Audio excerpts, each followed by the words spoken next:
every mother is a sunlight of every home house. દરેક માં એ ઘરનું અજવાળું છે. અને મને કહેવાનું મન થાય તો હું કહું, એક સૂર્યનું અજવાળું નહીં, મારી માં તો 100 સૂર્યનું અજવાળું છે, જેના અજવાળામાં સૂર્ય પણ પ્રગટે. આવું બની શકે? હા, એક માં એટલું બધું અંધારું સહન કરે છે, અને ત્યાર પછી એક સૂર્ય એના ગર્ભમાંથી જન્મ આપે છે, અને એ બધા સૂર્યો પછી પ્રકાશમય થાય છે, અને પૃથ્વીમાં જ્યાં હોય ત્યાં એ ચમકે છે. પણ એ માએ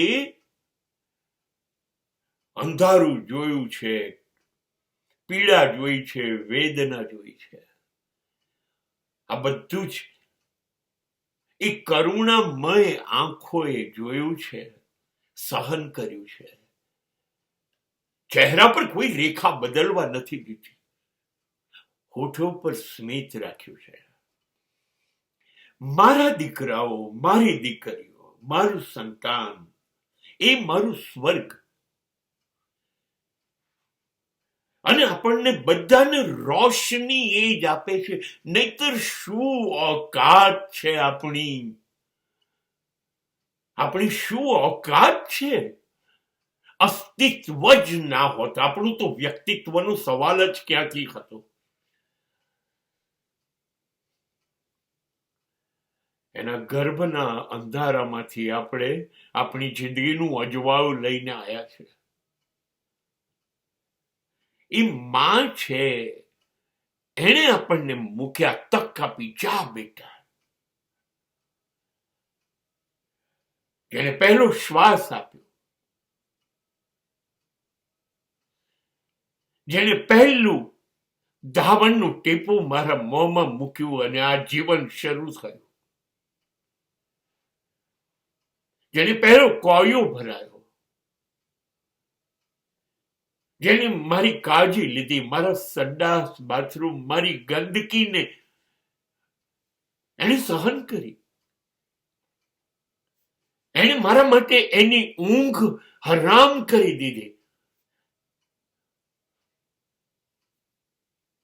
એને એના દિવસ રાત હોમી દીધા અંધારામાં, એટલા માટે કે હું ચમકું. મારી આંગળી પકડીને એને મને ચાલતા શીખવાડ્યું, એને મને માં બોલતા શીખવાડ્યું. आज उंगली थाम के तेरी तुझे मैं चलना सिखलाऊं,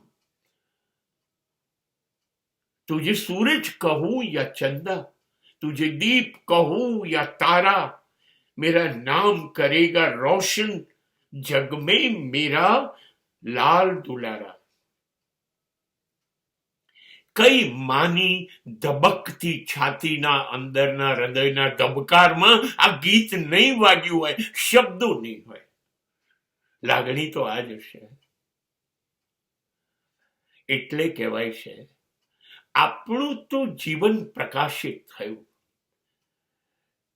પણ જે ઘરમાં માં પ્રકાશિત છે એ ઘર સૂર્યની રોશનીથી ઝળહળે છે.